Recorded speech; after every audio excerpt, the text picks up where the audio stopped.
Hello and welcome to another edition of All Elite Arcade, your home for video game discussions here at AW Games. I am your co-host, Evil Uno, always here with my guest. I keep calling you a guest host. You're a co-host. What am I doing at this point? Also a co-host. Yeah, also no, it's co-host. okay. It's okay. We're gonna fight about a co-host, a guest, a friend.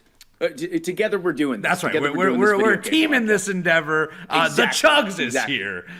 Yes. Doing great. Good. How has your week of gaming been, my friend? My week of gaming, you know what? We talked about it last week. I was traveling a whole lot. Would it surprise you if I told you I was traveling a whole lot this time too?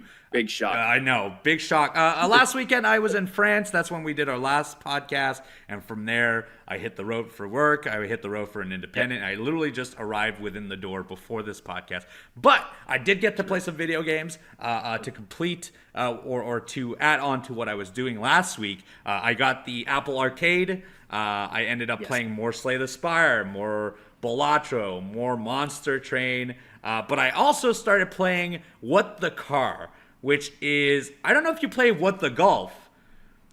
No, I know exactly what the car won, like an award recently for best mobile game. Okay, I've been so curious about What the Car since I saw that announcement. So please tell me about this, because that's been a game on my list for a while. So this is from a developer that made What the Golf, and essentially what it would be like these bite-sized levels where you think it's going to be mini golf, but then they play.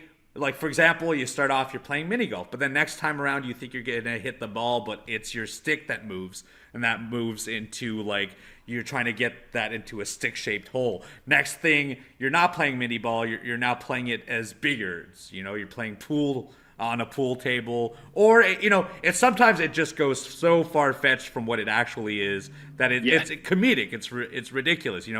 Instead of like playing with a regular golf club, you're now playing with a pool noodle, and the physics are all different. What the Car is a lot of that same stuff, but applied to driving and car and vehicle based video games. So either you're driving through and you're doing like a Frogger situation, or you're doing first person driving, or it's a lot of very zany situations using like different mechanics for vehicles. And it's been very fun. I've only played about, I'd say, half an hour, so I've only jumped into it. It is a mobile game. It is available on Apple Arcade right now, but it's very unique. It's very fun. You never play the same mechanic over and over, so you're always playing something different. It doesn't entice you to keep going, and I'm actually going to probably complete this game because I was a huge fan of What the Golf before. And I completed that game entirely. In a lot of ways, that was one of my favorite mobile games that I had played before. That and Donut Country, which was about placing holes under objects. It's like very simple mechanics. You're not going to be... I could get to a point in this that there's a big RPG mechanic and you're building characters and stuff, because that's kind of... It plays with the genres, and it diverts from what you think you're going to be playing as you're playing it. But at this moment, it's very simplistic little levels. And that's kind of what I like. It's refreshing to jump into one after the other. So I've been playing... And Uno, I'm sorry. Go on, I was just going to say, going off of what you said with Apple Arcade, is I've been looking for another game to play, but I also have Apple Arcade, and I know I've mentioned before, Jetpack Joyride 2 is such a blast to play. There's things to collect, challenges to complete. I've run through the story 2 times already. I'm on my 3rd run, because you unlock more stuff as it goes on and it becomes more difficult. So again, sometimes I love, if I have 5 minutes to be able to open up my phone and play a little bit of a game, Apple Arcade has a lot of really cool titles. So What the Car, I definitely want to try. Definitely want to try. And if you have like a controller, it also has like Dead Souls on there. So you can play all of Dead Souls on your mobile and connect that to a controller, and it plays super well. I only played 1 run because I played a lot of Dead Souls. Just so we're clear, I might have, across all platforms, maybe played 100 hours of it. But it's a game that I understand so well that I was like, oh, I wonder how it plays on mobile, and it plays exactly like if you're playing on a laptop as well. So nice. I definitely endorse the Apple Arcade subscription, especially this month. We mentioned it last week, but a lot of my favorite card games are out. Balatro's on there, and Balatro on its own is $10. It's $6 to get Apple Arcade. It's well worth a play. If you are as addicted to it as I am, and I already have put in 20 hours on my mobile alone, including like probably 10 hours on my France flight this week, it is well worth the time to get Apple Arcade. But other than that, and then once again, to bring back the last few weeks, I played UFO 50 some more, but I finally completed all 50 games. I didn't complete them as in like beat them entirely, because there's unlocks. You know, you have to beat the game. There's a specific unlock within the game, so you have to do like a side piece to get an item for your big territory. Like there's a sub portion of the game that is a habitat with a little pig, and you're getting items, and if you get all those items, it populates that and it becomes its own little game. And then on top of that, there seems to be an ARG element where now I'm picking up that there is indications within some of the games to jump into other games, and so I'm gonna look into that. I looked into it briefly. I didn't want to get too deep into it, but it would seem that within the games there's an order to jump into a game, do a thing, and if you follow this order, you will unlock a bunch of prototypes for other games and one large video game on top of that. So, so on top of the 50, there's a lot of content that's hidden, and so I'm very, very excited to explore that, because like I really like when I played Animal Well early in the year, I really loved the secret elements of it, and like discussing on little forums online, like, what did you find? How did you find this? And then like a lot of people didn't want to give you the exact way to do it. They would just give you like indications on how to do it. And I've been following a little bit of that. And so even though right now I've played all 50 of UFO 50, you'll probably hear me talk about it next week, because now I'm going to probably delve into like the really minute, small, secretive stuff. But yes, in these last 10 games, there's one game I really want to talk about, because there's one game that I put in about 8 hours into. I beat this game in every format except for one now. It is called Night Manor. And Night Manor is a NES-style video game, but it is a horror point-and-click game, very similar to like Clock Tower or yes.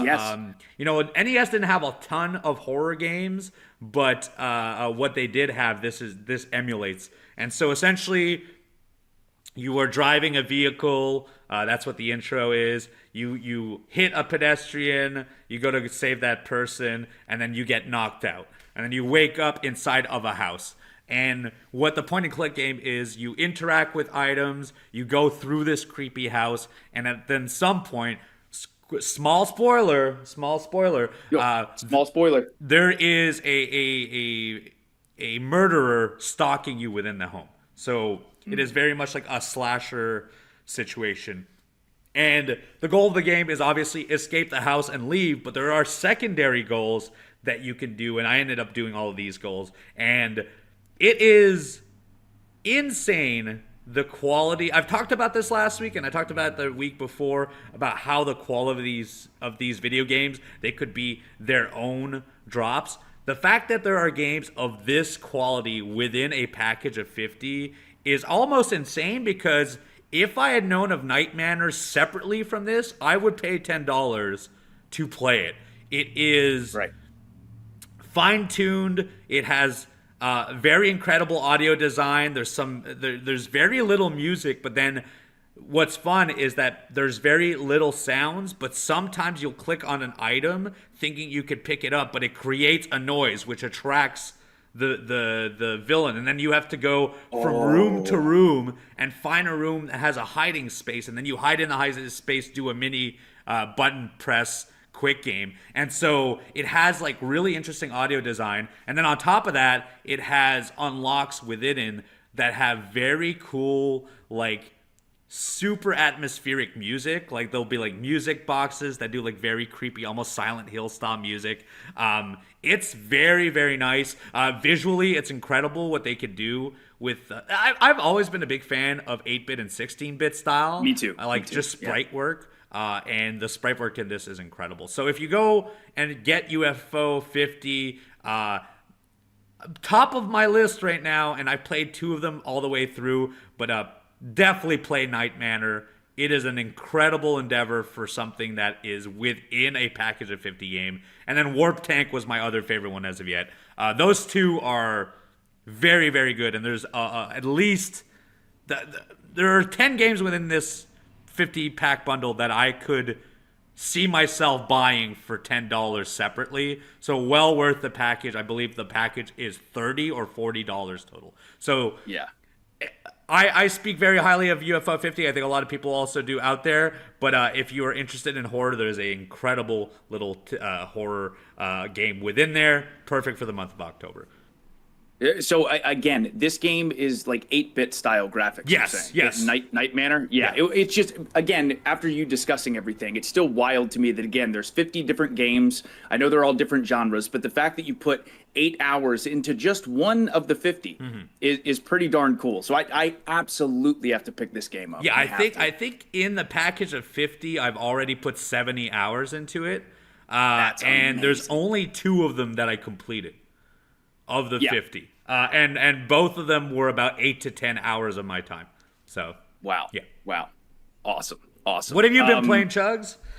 Yeah. So once again, big surprise, everybody. I am still continuing Black Myth Wukong, but I do think I am very close, very, very close to the end, to the point where maybe next week's episode I'll be able to talk about completing the game. We'll see, based on how difficult the bosses are and how hardy these chapters really are. But I did want to discuss this because I don't know if I mentioned this. Did I mention last week, and minor spoilers on equipment and playstyle, but did I mention using almost a poison build within Black Myth? You did not. I don't think so. So again, these are minor spoilers about the mechanics of the game, not in any way, shape, or form spoiling bosses or even weapons or specifics about armor. But specifically, there is this certain moment that has happened when I've gotten deeper into the game where you notice all these like passive abilities that you can get from different armor pieces or different weapons and things like that. And I did notice with this one armor set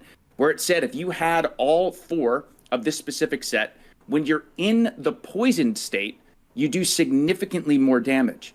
Okay. And I was confused. I was like, oh, but why would I want to be poisoned? But then there's another thing that you can get where when you're in the poison state, you take significantly less damage.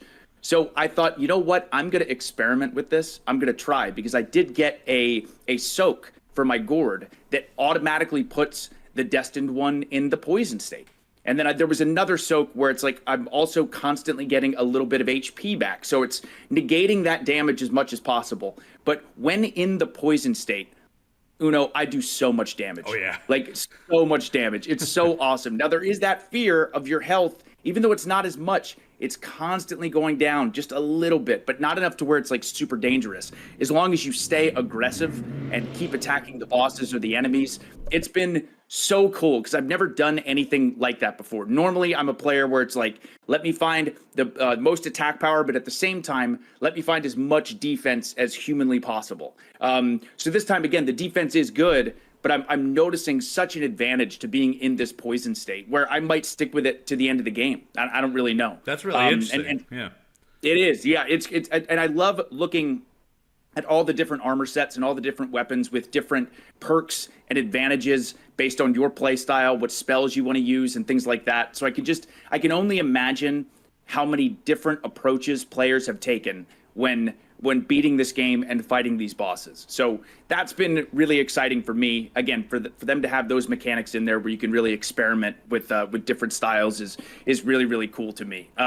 But in addition to, once again, continuing Black Myth Wukong, little random side note, I did decide to play some OG Final Fantasy VII. Okay, yeah, of course. Just for fun. If we didn't hit a Final Fantasy this week, it wouldn't be the All Elite Arcade. So it would not. But again, just I won't even dive too deep into FF7, but I do just want to say, and I just want to take this time as the rumors continue to come out over and over again about a Final Fantasy IX remake or remaster. It would make me so happy. That's my second or third favorite Final Fantasy of all time. And I think this will be interesting, actually, because I think the rumors are so consistent that I feel like it's definitely coming. But I'm curious the approach they take, because it's hard for me to imagine them going the route of Final Fantasy VII, where they've completely reimagine the game, put it into 3 parts. I'm curious if Square is looking to take the route of just taking the original game, but really upscaling it and adding more better graphics, better sound design, all that stuff, but with the traditional turn-based style. And I'm curious if they do go that route and they want to see how successful that is, if they end up doing that to other Final Fantasies like FF6 or FF8. So yeah, I still do. I love the FF7 remake franchise, but I must say still, I love a good classic turn-based JRPG or Final Fantasy game. So I've been enjoying that.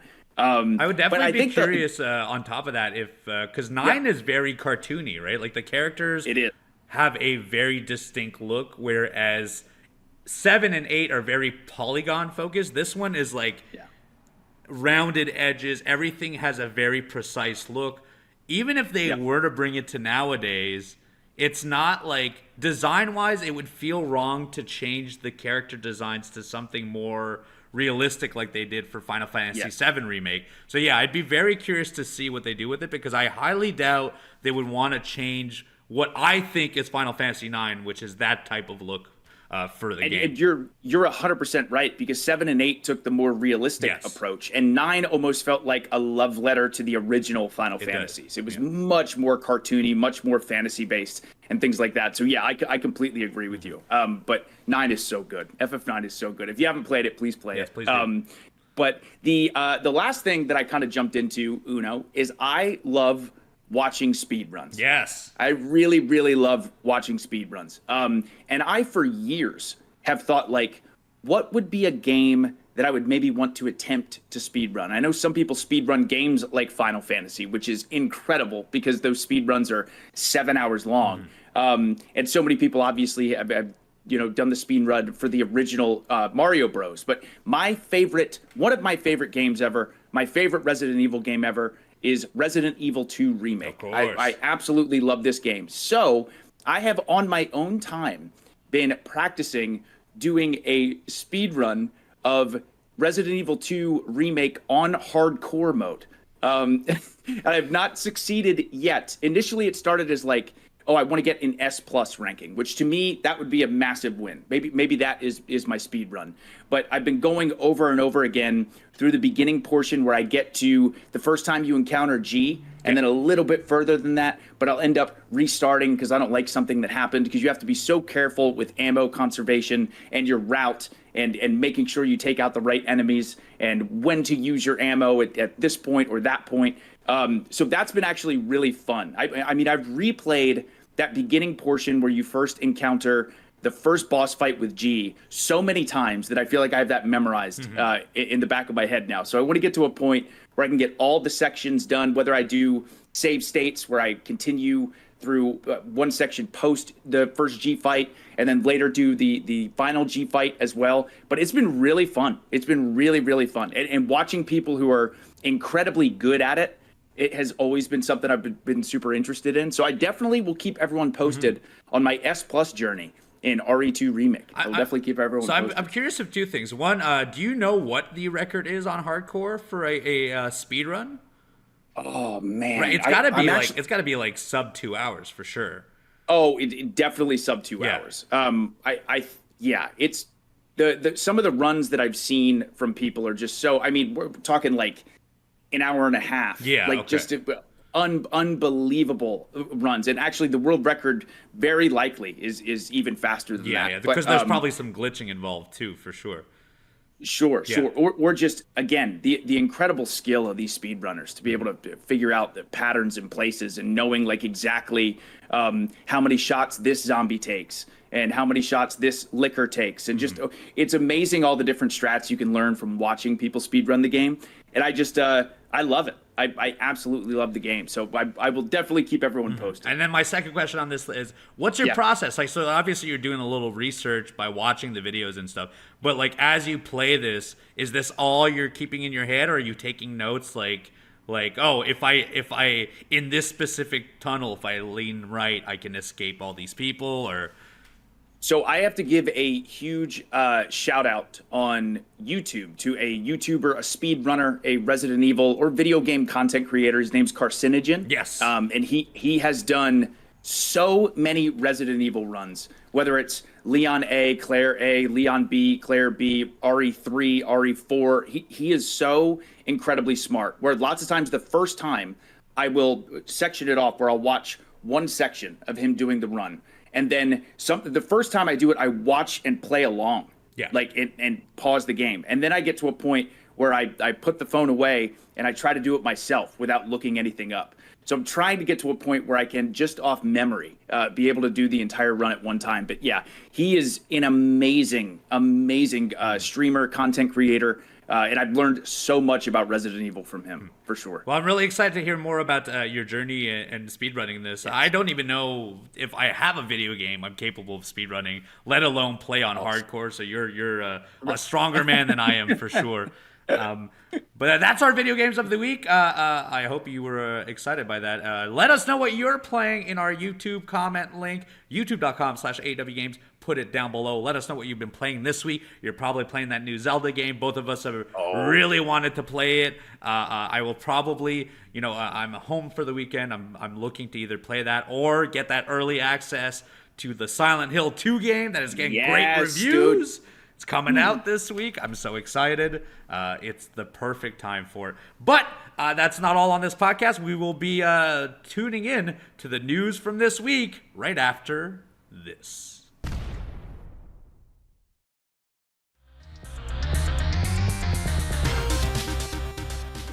And we're back. Welcome back to All the Arcade. It is time for your news. It is the month of October. We are already in October. The year is running on. It's spooky month. I hope you're playing spooky season, baby. You're playing some horror games, because I will be this month for sure. We just talked about it, but Silent Hill 2 is almost guaranteed to get a ton of my time in the next few weeks. Very excited. No scary news this week, but there is some interesting stuff, including the Golden Joystick Awards. Golden Joystick Awards 2024. Voting is now live. It is the longest running video game awards. It is now in its 42nd year of awards. And the voting is now open. There are a ton of nominations. They revealed them on October 1st, and they will be closing voting on November 1st, all with a announcement out of London, England, just so that we're specific. There is other Londons out there. On November 21st, there'll be a live stream for the Golden Joystick Awards that will announce all of these winners. Now, what I would like to do is, we can't go through all of the categories. If I'm being honest with you, there are at least 20 categories, and I think if we were to list everything and then try to fight each other on who we think we should win, this would be the longest podcast we've ever recorded. But I will name all of the stuff that is being nominated, and then we will pick 5, and we'll get deeper in there, including the video games that are nominated for that specific nomination. So the awards are Best Storytelling, Best Multiplayer, Best Visual Design, Best Indie Game self-published, because now they make the distinction, because there is now III indie, and then there's also indie where it is not published by a larger one like Devolver Digital. It is published by someone on their individual basis. Still Playing Award, that is the one based on games that are not released this year but have been, No Man's Sky is probably on that list, almost guaranteed. Studio of the Year, Best Game Expansion, Best Audio Design, Best Soundtrack, Best Lead Performer, Best Supporting Performer, PC Game of the Year, Console Game of the Year, Best Early Access, Best Hardware, so that is, it could be like the video graphic cards, Best Trailer, Most Wanted Game for next year. It's a lot of different nominations. Now, I think we take Best PC, Best Console, Best Soundtrack, because I think that'll be a very interesting one for sure. Best Indie, Best Visual, and Best Storytelling, and we tackle those bad boys right now. So let's start with Best Storytelling. Here are the nominees for Best Storytelling from the Golden Joystick Awards. Emio, the Smiling Man on Famicom. That is the Famicom Detective Club. That is the more recent one that was on Switch. It is a point-and-click horror game. I have not played it, but I hear incredible things. Yeah. Tactical Breach Wizards. Once again, did not play that one, but our friend Excalibur has talked to me about it a whole lot last week and will likely play it. Like a Dragon, Infinite Wealth. 1000X Resist. I'm going to have to take notes on this because there's at least 3 games I've never heard of. Yes, same. 1000X Resist. Friends, tweet at me about that one. I've never heard of it. I'm curious to look into it if I don't look into it myself. Lorelei and the Laser Eyes. That is that big puzzle game that I talked about. That is just a giant mansion filled with puzzles. And, of course, not surprisingly, Final Fantasy VII Rebirth as best storytelling. Now, I think both of us are going to vote for the same thing on this one. Yeah, I think so too. At least based on, again, I unfortunately have not played every game on this list, but I do know this game that I played was one of the best stories that I've ever experienced based on not only the storytelling within this game, but also how much it's meant to me over the years. And for me, it's Final Fantasy VII Rebirth. Yes. I mean, the storytelling in this game was so, again, they took an amazing story, which was the original Final Fantasy VII. In Remake, they extended it and went into more detail. In Rebirth, they did that times 10. They went into so much incredible detail on these characters that, God, I mean, again, this game made me laugh. It made me cry. It made me angry. It made me feel every possible emotion, which is what storytelling is kind of all about. So I think FF7 Rebirth for me is the winner. I definitely would vote from this list. It's guaranteed from the other ones I played. I only played 2 other ones, but yes. Final Fantasy VII Rebirth I think is by far the winner. Infinite Wealth, fun, but the story didn't pull me in as much I think Final Fantasy did. And then Lorelei and the Laser Eyes, story-wise, I'm surprised it's nominated because while it is interesting, I think it's just a visually pleasing game and it is a situationally pleasing because it's puzzles. Final Fantasy VII Rebirth, there's like some genuine like tearjerker moments in there for sure. Oh, yeah. Oh, yeah. Best visual design nominee. So I don't think that necessarily means best graphics as much as visual aesthetics. So it could be best graphics, but it could also just be drawn art.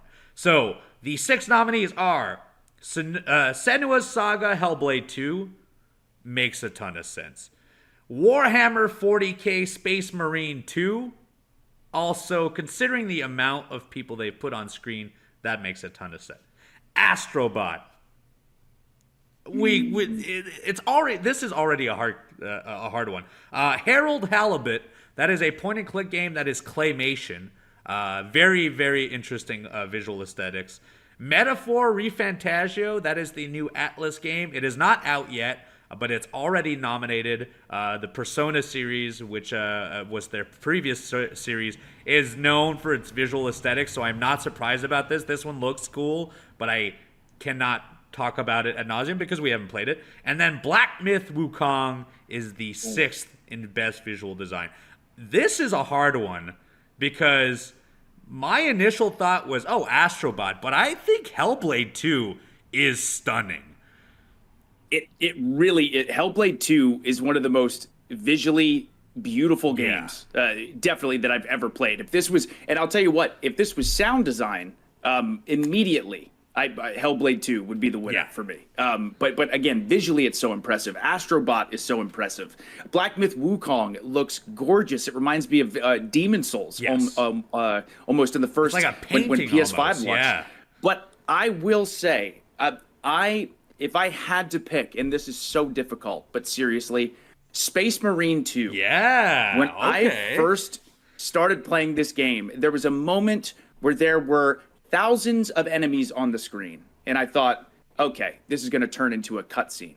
And no, it doesn't turn into a cutscene. You are playing this game. There's no hiccups whatsoever. So I think, man, it's so difficult. But if I had to pick, I was the most like, oh my God, I can't believe that I'm playing this scene right now. It would be Space Marine 2 for me. Well, that's honestly very, very interesting because I thought for sure both of us would jump on Astrobot, but now seeing the other listed, I'm like, you know what? There's some really impressive games out there right now. It really is. Really. And Astrobot's incredible. That list was so stacked. So stacked. And you know, I don't know if we're going to 100% do this, but I know we always do a Game of the Year list. There may be a chance we expand upon that and do other lists, because I am having a ton of fun already. Right. I'll go, I'm just going to do Best Indie Game. We won't do Self-Published, although there is an insane amount of games in both. Best Indie Game, there is Plucky Squire, Indica, which I did not play, but that is like a horror third-person game. Animal Well, Beyond Galaxyland, Lorelei and the Laser Eyes, Balatro, Ultros, Conscript, which I've not heard of, Thank Goodness You're Here, and Arco. I think I've played more of these than you probably have. You have, yes. I have 2, and it's hard for me to decide because both of them are going to be on my list, and I still can't tell you which I prefer. I would give it to Animal Well. It is made by one single person, and while my other one is Balatro, also made by one single person, Balatro is definitely still it's a poker game in the end, right? Yeah. It's a super unique, very addictive poker game.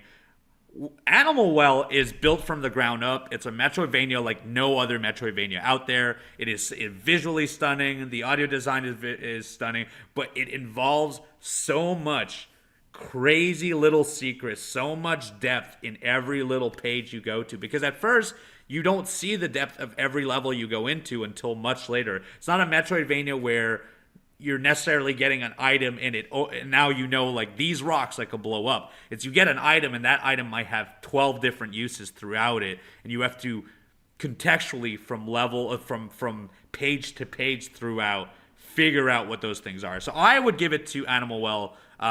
If I were to nominate one of them as a winner, I would say Animal Well is the best indie game of the year. And I was going to say as well, I absolutely love indie games, but truth be told, I have such little experience with all of the games listed, but I think it's awesome that they're on the list. But I will say this, of that list of games, the one game that I have downloaded, ready to go, ready to play, that is absolutely going to be something I play very soon is Animal Well. Mm-hmm. So that's what I was going to say as well. Just based on your discussion of it, hearing about it from other people, Animal Well seems like a game that would be right up my alley and something I'm really interested to play. So I would also go with Animal Well as far as interest from me. Next, we'll talk about best soundtracks. These are your nominees from the Golden Joystick Awards. We have Final Fantasy VII Rebirth, Shin Megami Tensei 5 Vengeance, which I don't think neither of us have played, unfortunately. Silent Hill 2, which, I'm the fact that it's in soundtrack has me excited because that's part of what I really like from the original game. A Highland Song, which I have not played, Haunty, which also I have not played, and Astrobot. Now, Astrobot's going to be the top of my list on a lot of things, but I think both of us are going to pick the same thing. I think it has to be Final Fantasy VII. It has to be. Again, like, for me personally, my favorite video game soundtrack of all time, and I love, anyone who knows me knows how much I love video game music, like old school video game music, new video game music. It's the best. It does such a wonderful job of adding to the experience that you are having within the game. But FF7 Remake was my favorite video game soundtrack of all time. And when they do eventually release an entire FF7 Rebirth soundtrack, I am going to be the first in line to get this soundtrack. There are hundreds of original songs. Yes. They're all so incredible. There are so many remixes to songs and new songs that they've made. And again, the soundtrack is just so absolutely unbelievable. And it's unbelievable how many songs there really are. Like I think they said over 400 different songs were recorded for the game. And that includes, like, if you hear one song, it's not actually just one song, because then they'll have that one song in 8-bit. They'll have that one song when you're underwater. They'll have that one song when you're, like... It has different variations of certain songs. It is crazy the amount of detail they've done in their soundtrack. Yes. And the way, too, that when you're out running in the open world, there will be one song playing, and how organically the song will change when you go into battle is just so seamless. It's so seamless. So, yeah, FF7 Rebirth just crushed it as far as soundtracks go. Yeah, for sure. I completely agree. And then our final two we'll talk about is PC Game of the Year and Console Game of the Year. Here are your PC Game of the Year nominees. UFO 50, Tactical Breach Wizards, which we talked about a little bit earlier, Balatro, Satisfactory, which, by the way, is a game that used to be in early access. It's about building giant factories and nothing else, and it is super, super addictive if you have, like, OCD brain, like I do sometimes. Frostpunk 2, I played the first one, did not get jump into the second one. That is an RTS game. And Animal Well, those are your PC games. If I were to nominate one, honestly, it's going to be UFO 50. I was gonna second you on that one. I spent the whole year talking about how Animal Well is going to be my favorite game of the year. And every month, something started eclipsing it. And don't get me wrong, Animal Well is still one of the most incredible experiences I've played this year. And then Balatro, one of the most addictive games I've played. But if we're talking bang for your buck, if we're talking about satisfying multiple markets of video games, UFO 50 has 50 plus games, and a ton of them are classics on their own, and you can just jump around and play all types of different video games. For the amount that it costs to buy that game, the amount that you are getting in return is insane. I think that is my PC Game of the Year. Yeah. And that is also, again, the second we're done with the podcast today, I'm going to be downloading UFO 50 immediately based on our conversation earlier in the past few weeks. So completely understand that. And here's one that we both can nominate someone for sure. Console Game of the Year. This is actually a little harder than you would think because we've got Helldivers 2, incredible. Final Fantasy VII Rebirth, incredible. Dragon Dogma 2, which did you end up playing that? I have not played it, but I've watched a ton of gameplay footage of it. It looks amazing. Yeah, so the only person I know that's played it is Orange Cassidy, and he spoke. Okay. He liked Elden Ring more, and so we ended up switching to that for sure. Just so we note, Elden Ring is in a DLC section, is not nominated here. That is why you are not hearing about it right now. Astrobot, of course. Prince of Persia, The Lost Crown. Not surprising. Great you talk game. so much about it. Seriously, one of the best Metroidvanias I have ever played. It's so good. And the final nominee, both of us have not played it because it came out within the last week, but Legend of Zelda, Echoes of Wisdom, which is getting great reviews. The only thing that people have talked down about is occasionally when it is docked, it has performance issues. But you know what? I don't care about that. I just want to play the Zelda games. But Uno, quickly, I'm surprised. So no Black Myth Wukong nomination. I'm also surprised that they didn't nominate that because that is a console game and also PC game. It's available on both. Also PC. Yeah, it's available on both. I'm very surprised that no nomination for either of those. Interesting. Because I wouldn't say it's my front runner. But it would definitely be in my top 3 games in this list. Yeah. In this list for sure. Yeah. I'm in because I think we might have conflicting ones on this. This might be the first one we have a conflicting one on. Yeah. My game of the year for console would be Astrobot. I don't think there's a game that it has such a whimsical nature to it. It brings so many fond memories of the Sony PlayStation throughout the years, and in a lot of ways, it is very similar to the free game they released when the PS5 came out. But it's so much more. It's insane how much a variety they put in there, and it's just a joy to play. A lot of other games, I could tell you, FF7 Rebirth, I cried. But a lot of times, the minute to minute, I didn't enjoy nearly as much as I enjoyed Astrobot. Astrobot minute to minute never has a bad minute. It is just constant new content, different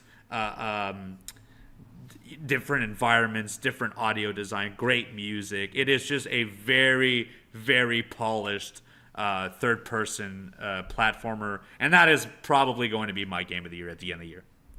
Yeah. And 2024 was so jam-packed with amazing games this year. It really was. Because, honestly, if this other game that I think most people know what I'm going to choose was not in this list, Astrobot would absolutely have been my winner as well. Again, it was like such an amazing 3D platformer, such an amazing experience.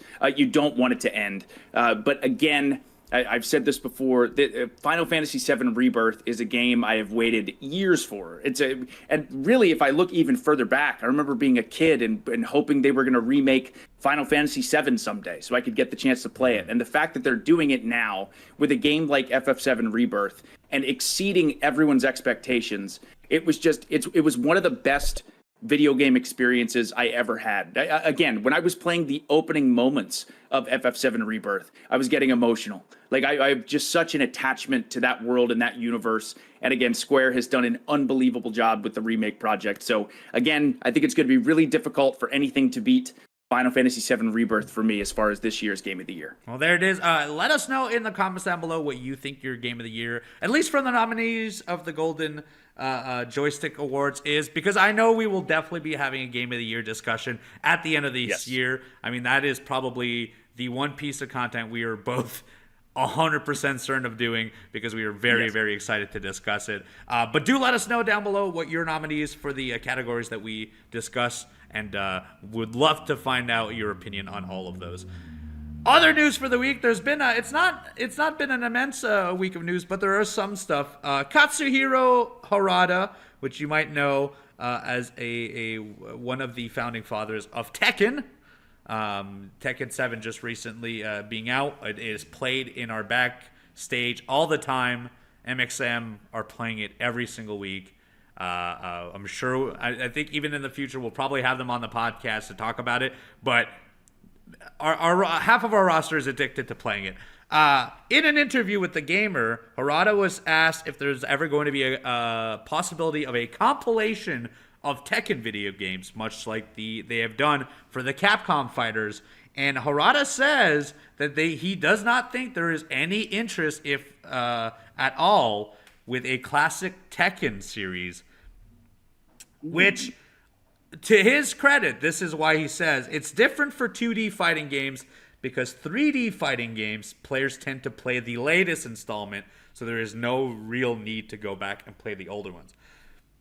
Now, that brings a discussion point, because I wanted to talk about this, you and I. But do you think old school 3D games age worse than 2D games? And are there any old school 3D games that would do well if it was redone or it was released today? Now, in my opinion, I think it's guaranteed 3D games are a lot harder to play now. 1,000%. Yes.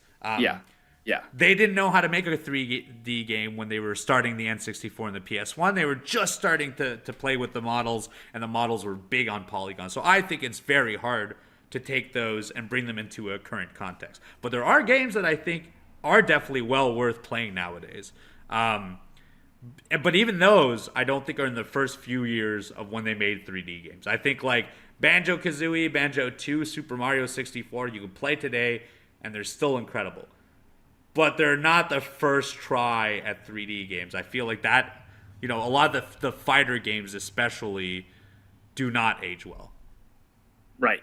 No, for sure. And I think generally speaking, as far as 3D aging not as well as 2D, it's so true with something like, for example, people are going to play Super Mario World until the end of time. With the 16-bit 2D side-scrolling graphics, it ages so much better. But like you had said, when people were first trying to figure out the 3D models and things like that, obviously now, because so much of everything is in 3D, it's not aging as well. So I do kind of understand where he's coming from. Of course, I'm sure there are some old school Tekken fans that would love like a classic collection. And I love game preservation and stuff staying alive. But I totally understand where he's coming from as far as that 3D aging versus 2D aging. For sure. And then our final piece of news this week is Unreal Fest Seattle 2024. The people of Epic had a big event, and here is the news that has been released from that event. I'm going to speed run through some of the stuff, because there is some stuff that is just unimportant, I think, to a casual audience. But here are some of the news pieces that came from Unreal Fest Seattle 2024. Fortnite, which, by the way, of course, made by Epic. Fortnite creators can now make first-person shooters within the video game. So within Fortnite, you can make your own video games. Now they've changed it so you can also do first-person shooters. pretty unreal how much you can do with Fortnite, and the fact that it is just Seriously. growing with more tools. I think at some point this will shelve into ways that make actual games separately from it. But very, very impressive. On the other Fortnite topic, where was that?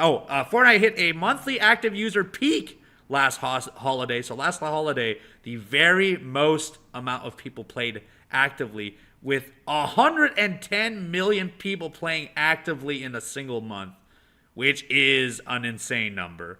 Fortnite's still doing crazy numbers nowadays. Other Fortnite news, Fortnite creators will now, or will be eventually capable of making their own custom weapons, as well as making global leaderboards. So on top of making their video games, they'll be able to create leaderboards and build video games built around the concept of leaderboards, which is very interesting. And then Epic is also giving creators within the Fortnite space another brand that they can use. They've done so with Lego and Fall Guys recently, so you can make Fall Guy games and Lego games. Now they've added TMNT, Teenage Mutant Ninja Turtles. You can use all of their stuff in your homemade video game islands starting this November. That's not all, though. Epic also announced it hit a record 70 million monthly active users in September, which is good for them. One thing, and I think this is the most interesting piece, is that they are reducing the cost of royalties. And what that means is if you make a game through Epic or post it through Epic, they used to take 5% of sales. Now they will take 3.5%. Making sure that developers make slightly more money. That will start on January 1st. That is if the game is available to launch on launch day on Epic. So it doesn't have to be exclusive to Epic, but it has to be on launch day to Epic. Epic is also announcing that, first they came out on mobile just recently, so you can play Epic games through there. But Epic and Disney are teaming up and doing what every Disney fan has ever wanted, making a persistent universe with Disney, Pixar, and Star Wars characters, and it will be capable of interacting with the Fortnite ecosystem. Now, I don't know, because they've added a lot of these characters and will be in the coming months to Fortnite proper. They have not disclosed exactly what this universe will be, but it would have to be something completely different from Fortnite, I would imagine. What that is, though, for it to be a persistent universe, who knows? But it is very interesting to know, because, of course, Disney has one of the largest fandoms in the world. If you can live in a world, it's kind of like Kingdom Hearts. I remember when we would play Kingdom Hearts when I was young, and I was like, I cannot believe Mickey Mouse and Final Fantasy are in the same world. Well, yeah, this is going to be a world where you can play all kinds of things together, including Star Wars, Disney, Pixar characters, and probably other entities as well. So very exciting news for sure. Very exciting, yeah. Fortnite is still not dead. Epic is still going forward. Not even close. Not even close. And they on top of that own Unreal, so like it's only gonna keep going forward. That is your news for the week. Very excited for me because I do like some Fortnite, and very exciting topics to talk about this week. Do let us know down below once again if you have your nominee for this year as Game of the Year. Let us know. YouTube.com/AWGames. I think it's time. Chugs, I think it's time. Is it time? It's time for our favorite segment of the show. That's right, Community Mailbag will be happening right after this. Yeah.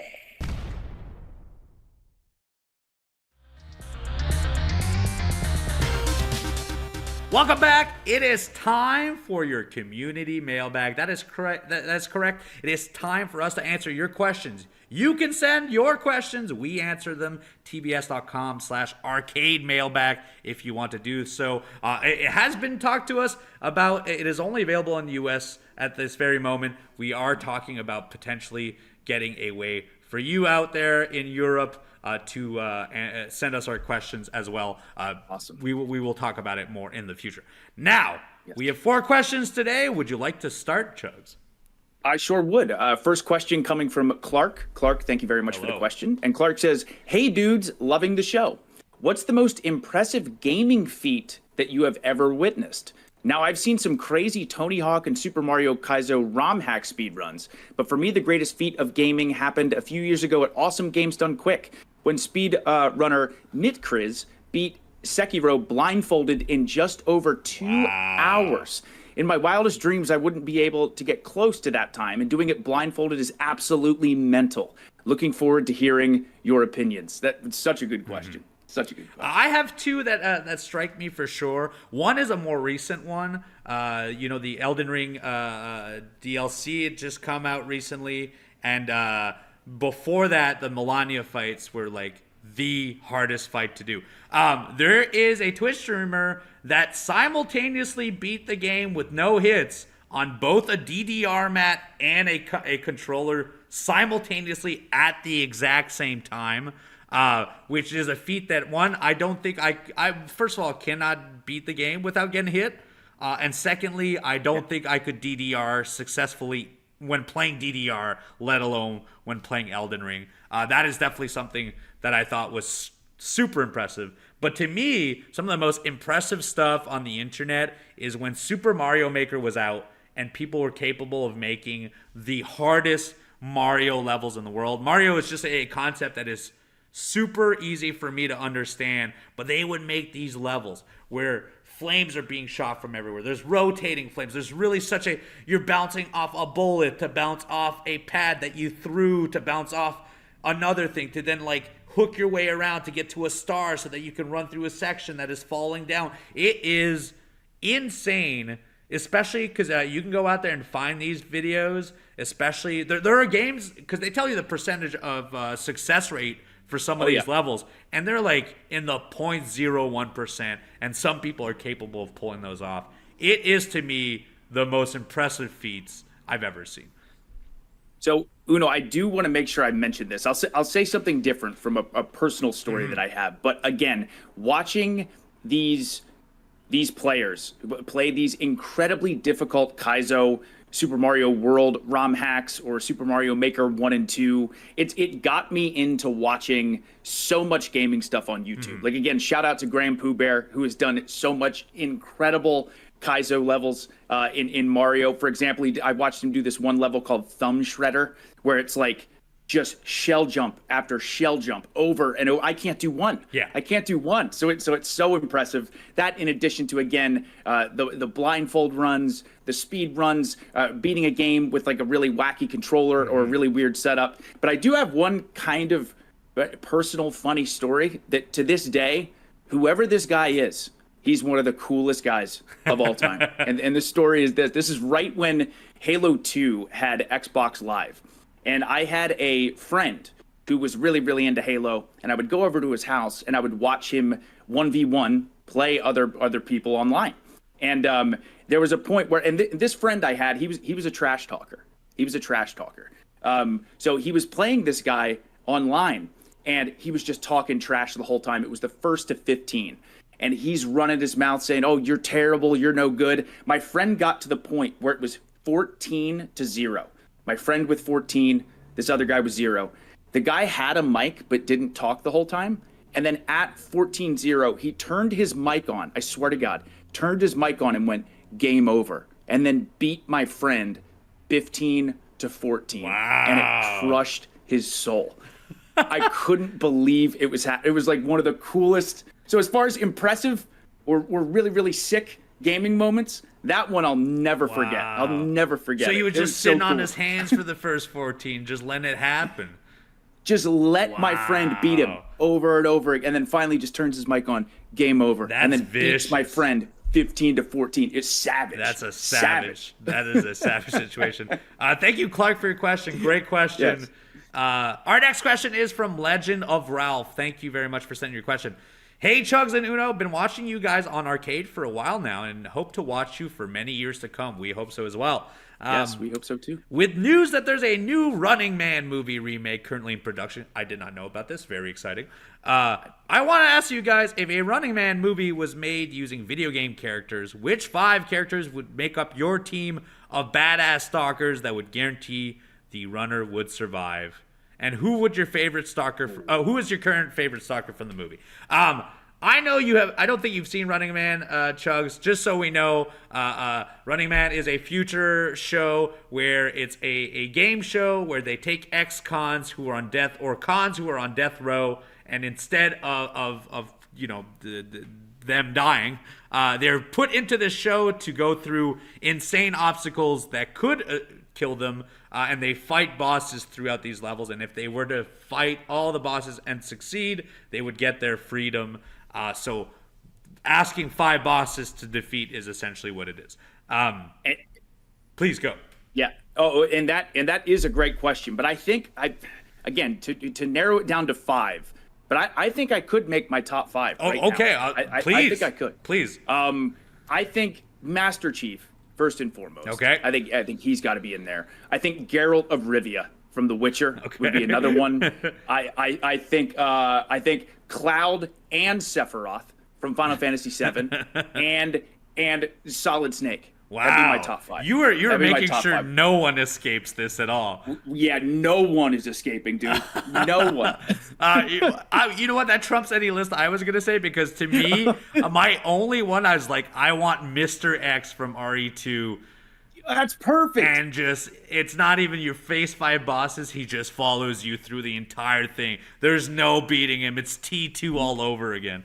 Can you imagine Mr. X and Nemesis? Because it's top 5. Duel? It'd be over. Yeah. Okay, yes. Duel? Yeah. There's no effing way. Thank you so much, Legend Ralph. Great question. Yes. Thank you. Next up, we have Drew. And Drew says, what video game from your childhood that made a big impact on you that you feel that no one ever talks about? Drew, thank you for the question. That is a good question. Great question. For me, it's funny because we just talked about Running Man, but one of my favorite experiences as a child was playing Smash TV on the Super Nintendo. I play it with my friends, and Smash TV is Running Man. It's about a game show where you go room to room defeating enemies and in hopes that you will get to the very end and get your freedom. And it is just a top-down 360 shooters. There are other ones out there, but that was the first one I ever played, and it feels like no one ever talks about it. Me and my friends would play it all the time. Me and my friend Jason, shout out to you, Jason. We will still play it every now and then if we get to hang out. It is a game that I feel no one's ever talking about, ever. But that would be the one that I wish there was still. I wish Smash TV would come back around, because a game that I feel at any generation someone could play and like it. So I'm very excited if we were to get new Smash TV. And for me, there are definitely a list of games that I love and adore that I feel like a ton of people don't really talk about. Like I loved Fighting Force on the PlayStation 1. Really, really loved that beat 'em up game. I loved Brave Fencer Musashi on the PlayStation 1. That was another really great game. I was huge into Hybrid Heaven, which nobody talks about on N64. I'm not even sure if people consider it a good game. I love that game. So yes, of course. Right. But I think my number one, and I've talked about it so many times, so I'll keep it short, but the original Road Rash on the Sega Genesis was the first game I played. I still, to this day, if I go back and play that game, I have such a great time. And I wish more people talked about Road Rash. I agree. I do. I think it's a great racing game. Great racing game. But Drew, thank you very much. And also, justifiably, I feel like it could fit nowadays. We could make a new Road Rash, right? We absolutely could. Think about like Road Rash 99 with like 99 players.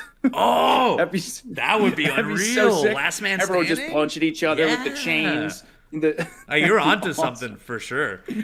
I think. Thank you, Drew, for that question. Very, very good. Yeah. This last question is from Carlos. Carlos says, "Hi, Chugs and Uno. First, I want to thank Uno for his game recommendation of The Plucky Squire. It is a perfect palate cleanser game for me." Hey, it was for me as well. My question: I am a 50-year-old gamer who has seen his share of consoles. If someone were to give you the money to create your very own console, which part of each console you have played would you include in order to make your perfect console? This is a tough question. That is such a tough question. Because I think nowadays, especially like in this current era of video games, I don't think it's hardware is almost all the same, right? Yeah.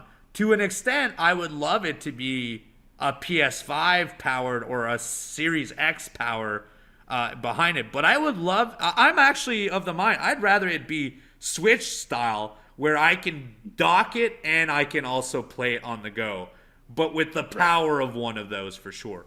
But, and I think what you will agree, the deciding factor is a controller. I think so. Yeah, I really, really do. Because, Uno, I agree with everything that you just said. And I also agree with the fact that, again, to be able to have a super powerful handheld console and then also play it on the TV is great. Steam Deck is awesome for that. I'm excited for the eventual Switch 2 or Super Nintendo Switch. But yeah, the one thing immediately with this question that popped up is like, what controller would I love to use across the board? And for me, again, I love a lot of the old school controllers. I love an SNES controller. I love the N64 controller. Yeah, me too. The PS1 DualShock. But I seriously, my favorite controller to this day is Xbox's Elite Series 2. I love that. I love the weight of the controller. The paddles on the back of the controller are perfect for like where my hand lays on the controller. The hair triggers work perfectly. I love the joysticks and how it's not super easy to move them around. You can like tighten them. To me, I really mean this. I think, and the location of the thumbsticks too, the asymmetrical location. I love the Xbox Elite Series 2. It is my all-time favorite controller. Yeah, if you could fuse that into a handheld that docks and also have like the PlayStation haptic on it and the Rumble too. Forget it. Oh, that's it. You Dude, retire. The console market is done. We've done it. Hey, great question. Thank you so much to all four of you. But thank you, Carlos, for that last one. If you want your questions answered on the arcade mailbag, you can. tbs.com/arcade mailbag is where you can send your questions. We love answering them. Our favorite part of every single show. It was a great week for video games for us, but I'm going to tell you right now, I'm excited for next week's episode. You better listen to it next Monday because I think both of us are going to be playing Silent Hill. I am so excited to play that game. Me too. I can't wait. I mean, my hype was already through the roof, but now seeing all these reviews come in, it's guaranteed going to be an awesome experience. I can't wait to talk about it next week. I cannot wait. What are we going to be seeing on Twitch in the next week, Chugs? Yes. So I will be streaming again this week on Twitch, twitch.tv/thechugs. If I haven't beaten Black Myth Wukong yet, I'll be very close to beating it. Or maybe I'll be playing some Silent Hill 2 remake, but also I very shortly may return to my 5-game cycle. We'll see. There are a lot of different possibilities on Twitch, but yeah, twitch.tv/thechugs this week. I'm going to stop promoting my Twitch because I keep flaking on y'all. Twitch.tv/you will know if you want to subscribe. Maybe someday I'll play video games again. It's just been a crazy time for travel. But you can find us though, youtube.com/AWGames every single Monday. Our episode drops at noon Eastern Standard Time. Look at our beautiful faces as we talk about video games, or you can listen to it with your ears on all of your podcast networks, available on Apple, Spotify, wherever you may find podcasts. That is it for this week's episode of All Elite Arcade. We will be back next Monday. See you around, and bye-bye.